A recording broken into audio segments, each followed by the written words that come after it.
3 surprising signs you have imposter syndrome. In this presentation, I'm going to tell you a few things about yourself. Maybe I shouldn't call my shot that hard, but given the subject matter, it's easy to be confident.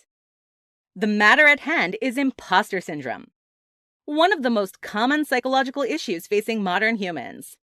Today, we're going to be looking at 3 symptoms of imposter syndrome that you might not know are symptoms of it. So strap in, because we're about to get so psychological. 1. Overachieving. This is an interesting one, but I found that it was an important sign to start with if we're going to have a conversation about imposter syndrome. It is important because while most sufferers of imposter syndrome are overachievers, most of them do not at all feel like they are overachievers. In fact, many overachievers are overachievers out of a constant fear that they are or can become underachievers. This is a pretty big disconnect. How can you be one way but think of yourself as the opposite way? Well, that is the essence of imposter syndrome. Overachieving can be a sign of imposter syndrome because by its very definition, it indicates a level of effort and sought-out success that is more than necessary. If you're doing as much as you need to do in order to survive and make yourself happy, that is one thing. But if you find that you're constantly pushing yourself to do more, to be more, to make more, then you are either suffering from imposter syndrome or vulnerable to it. 2. Down-talking yourself. This one is going to come off as less of a surprise than the previous one, because if you see someone or are someone who insults themselves, you probably know that something is wrong here. Down-talking yourself can come out in a number of ways. If you have trouble taking credit for things that you've done, this is down-talking yourself.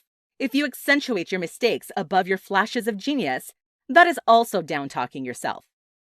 When I've talked to people that make a habit of down-talking themselves, they usually tell me that they feel obligated to do it.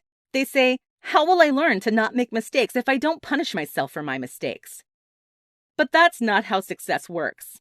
Mistakes don't become less common just because there's a punishment associated with them. They just become more stressful. 3.